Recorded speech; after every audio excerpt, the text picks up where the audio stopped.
दोस्तों नमस्कार। ये दुबई है, चकाचौंध में नहाया हुआ शहर।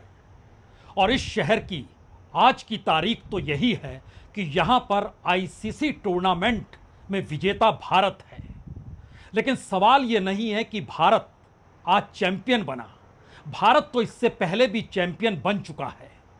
लेकिन फिर ऐसा क्या है कि दुबई और दुबई का क्रिकेट स्टेडियम और उसमें भारत की जीत, और यह टूर्नामेंट पाकिस्तान में होना था लेकिन दुबई में भारत को जीत मिली है।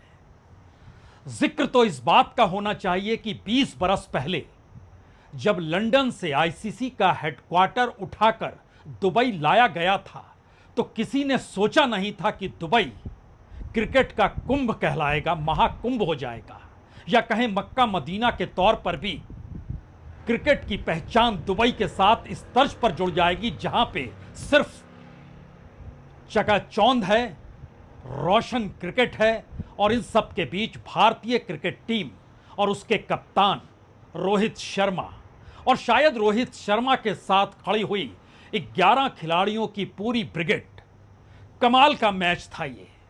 जैसे ही मैच खत्म हुआ हमारी नजरें स्टेडियम के भीतर रेंगने लगी और जो धड़कनें स्टेडियम के भीतर सुनी जा सकती थी वो सब कुछ सुनाई दे रही थी, क्योंकि पहली बार एक ऐसा मैच था जिसमें ना तो शुरू में लगा और ना ही आखिरी ओवर में। धड़कनें पल पल कैसे बढ़ती है हम आपको लिए चलते हैं सबसे पहले उसी स्टेडियम के उस ओवर को देखने के लिए जहां जिस गेंद पर भारत को जीत मिली।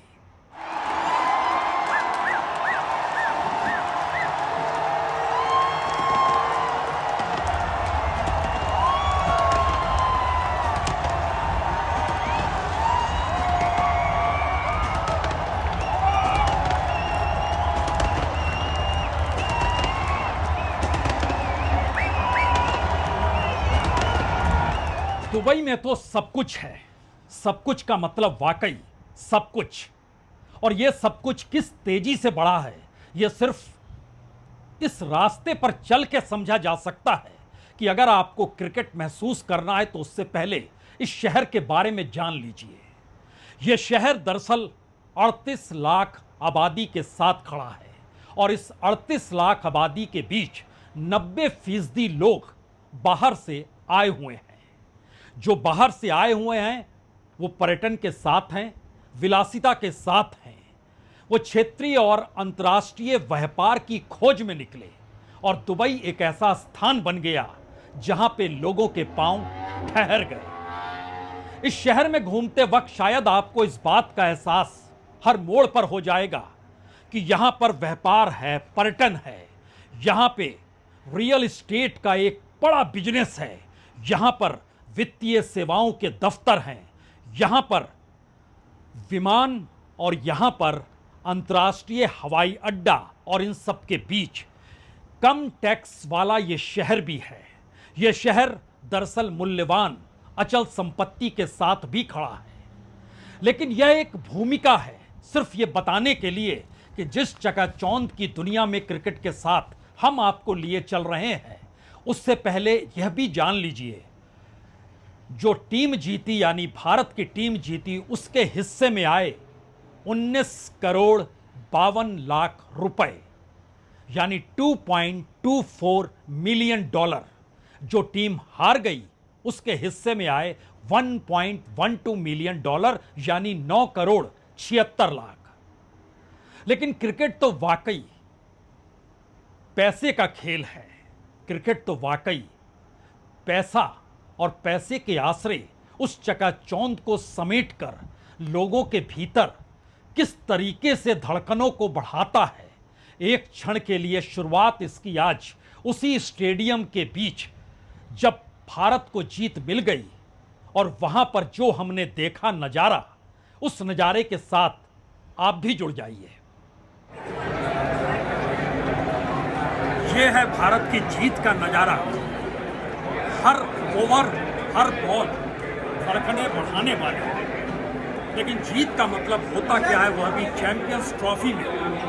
शायद ये अपने आप एक ऐसा खेल है जो लोगों की धड़कनों को बढ़ाता है, लोगों के दिलों के साथ चलता है। और नज़ारा ऐसा, हर कुर्सी पर बैठा हुआ हर शख्स, शायद उसकी बढ़ती हुई धड़कनें और उसके बीच का नज़ारा जो स्टेडियम के भीतर नजर आया, एक क्षण के लिए पूरे नज़ारे को देख ये ऐसा नज़ारा है जो शायद अरसे बाद भारतीय क्रिकेट टीम ने चखा है। और खास तौर से रोहित शर्मा, शानदार पारी, शानदार कैप्टनसी और शानदार जीत, यही तो है क्रिकेट। तो जब आप उस खेल की धड़कनों के साथ चलने लगते हैं या मचलने लगते हैं, तो उसके पीछे के सच को भी जानना चाहिए, क्योंकि पहली बार एक ऐसा टूर्नामेंट एक ऐसे देश में हो रहा था जिस देश की भागीदारी शायद इस टूर्नामेंट को लेकर रही ही नहीं। 2025 का ये चैंपियंस ट्रॉफी, इसमें पाकिस्तान था, लेकिन पाकिस्तान कहीं नहीं था। पाकिस्तान क्रिकेट बोर्ड को तकरीबन 200 करोड़ का नुकसान हो गया। जी, 200 करोड़ का नुकसान हो गया। और इन सब के बीच अगर इस खेल की परतों को समझना चाहते हैं तो यह भी समझ लीजिए कि अगर जीतने वाली टीम को 19.5 करोड़, दूसरे नंबर की टीम को 9 करोड़ 76 लाख, तो फिर उसके बाद तीसरे और चौथे नंबर पर आई टीम को तकरीबन 4.5 करोड़ रुपए मिले हैं। यह पूरा खेल $6.9 मिलियन का, यानी 60 करोड़ 13 लाख का यह पूरा का पूरा खेल था। इस खेल के पीछे की हकीकत यह भी है कि सबसे ज्यादा कमाई पहली बार किसी टूर्नामेंट में हुई तो वो दुबई के इस स्टेडियम में खेले गए मैच के जरिए हुई। आप कह सकते हैं टेलीकास्ट राइट जो आईसीसी को मिलता है 4 बरस के लिए स्टार इंडिया के साथ, इसका जो करार हुआ वो 26,144 करोड़ का है, यानी $3 बिलियन का है, जो 4 साल के लिए है।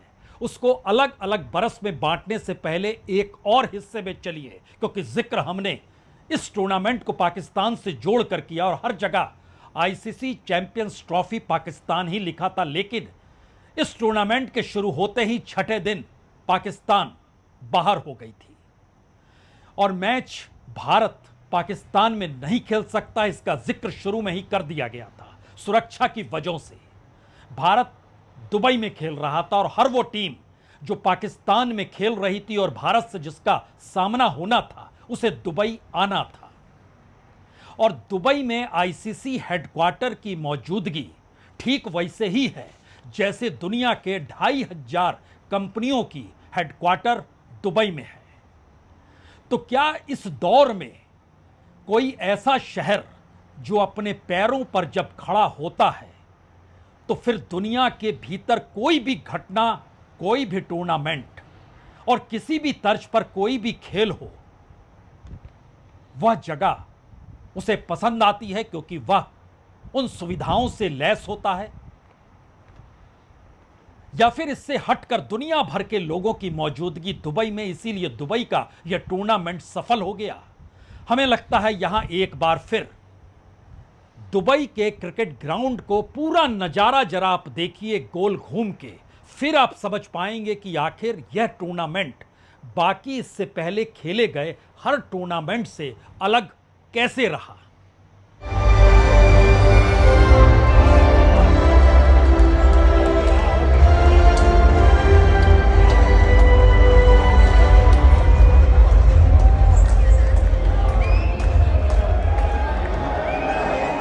तो जब आप क्रिकेट मैदान में होते हैं तो ऐसे में भारतीय क्रिकेट टीम का कप्तान किसी नायक की तर्ज पर होता है और भारत ने क्रिकेट कप्तान में अपने नायक को कई मौकों पर खोजा है। वो चाहे सुनील गावस्कर का वक्त हो, चाहे कपिल देव का वक्त हो, चाहे सौरव गांगुली का वक्त हो, चाहे राहुल द्रविड़ का वक्त हो। मौजूदा वक्त में रोहित शर्मा शायद उसी कतार में खड़े हैं। उनके साथ कंधे से कंधा मिलाते हुए विराट कोहली की मौजूदगी भी है, क्योंकि भारत में क्रिकेट धमनियों में दौड़ता है, रगों में शोर करता है, धड़कनों को बढ़ाता है और शायद आज का मैच इसीलिए बड़ा महत्वपूर्ण था क्योंकि क्रिकेट किसी टीम के सहारे नहीं, क्रिकेट खेल के सहारे अपनी जीत को तय कर रहा था। और शायद इसीलिए भारत के भीतर की राजनीति जब क्रिकेट को अपने दायरे में लेकर आती है तो राजनीति खलनायक हो जाती है। और यह भी सच है कि पहली बार भारत के कप्तान, जो क्रिकेट के कप्तान हैं, उन पर उंगली कांग्रेस की प्रवक्ता ने उठाया और यह कहकर उठाया कि उन्हें और बेहतरीन स्वस्थ होना चाहिए था, वो कुछ ज्यादा मोटे हैं।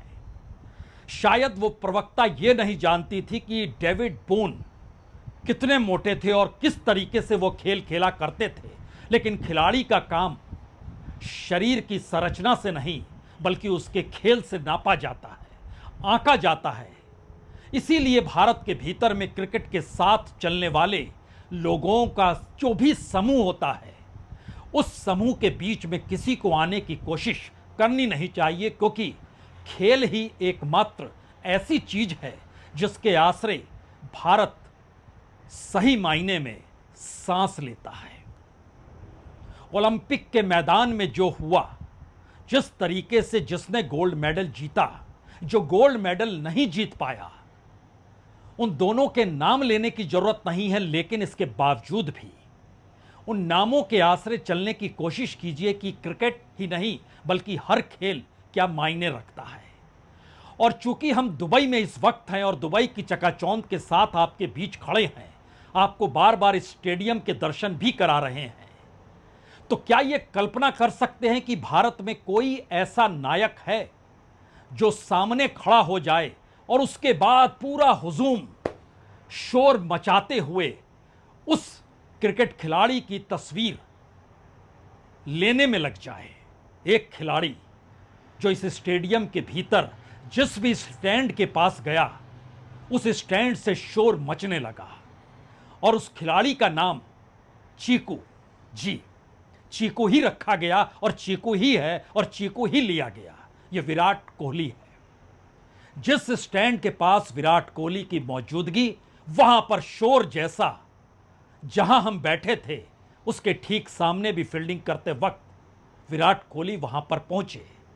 इस तस्वीर को देखिए बिल्कुल नजदीक में, और जो शोर था वो गजब का करंट था, पूरे स्टेडियम में गूंज रहा था। ऐसी परिस्थिति नायकों के साथ होती है और हमने कहा ना, नायक भारत के भीतर अब राजनीति में नहीं बल्कि खेलों से जुड़ चुके हैं।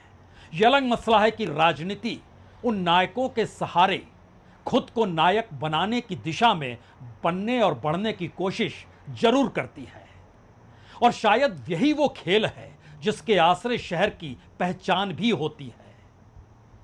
2025 का चैंपियंस ट्रॉफी दुबई के साथ जुड़ चुका है, भारत की जीत अंकित हो चुकी है। लेकिन एक क्षण के लिए इस तस्वीर को देख लीजिए।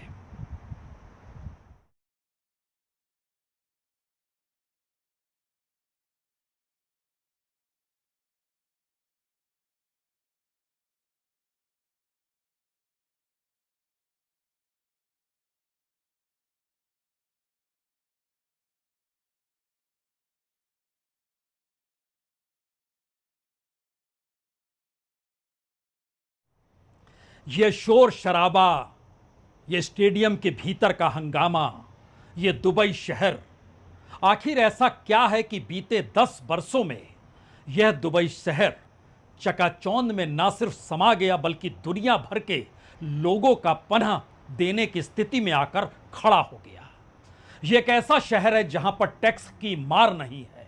आप सोच रहे होंगे भारत तो टैक्स के जरिए ही पहचाना जाता है और टैक्स ना देना पड़े इसलिए बड़ी तादाद में लोग भारत को छोड़कर दुनिया के अलग अलग जगहों पर जा रहे हैं। और संयोग ऐसा है कि उन भारत के लोगों के लिए सबसे बेहतरीन जगह दुबई तो नहीं हो गई, क्योंकि दुबई में इस दौर में सबसे ज्यादा इंडियंस और खास तौर से कॉरपोरेट वर्ल्ड के हेडक्वार्टर्स भी दुबई में ही हैं।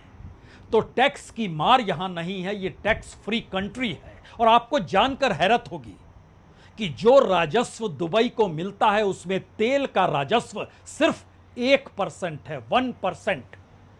बाकी राजस्व की कमाई यहां आने वाले लोग, उनके बिजनेस, उनसे टैक्स ना लेने की परिस्थिति, यहां पर खड़ी बड़ी बड़ी इमारतें और शायद व्यापार का केंद्र और शायद एक तरीके की उन्मुक्तता जिसमें दबाव पॉलिटिकल नहीं है, करप्शन का नहीं है, एक सिस्टम चलता है और यह सिस्टम दुनिया के विकसित देशों के भीतर की पहचान है। फिर ऐसा क्या है कि भारत अगर क्रिकेट के मैदान में ना हो तो वह टूर्नामेंट धूमिल सा लगने लगता है। भारतीय अगर दुनिया के बाजार में नहीं नजर आए तो दुनिया का बाजार भी उस चकाचौंध में समा नहीं पाएगा जो इंडियंस की मौजूदगी वहां पहुंचती है और उसके बाद वो छा जाती है। भारत का ब्रेन वो विकसित देशों की जरूरत बन चुका है।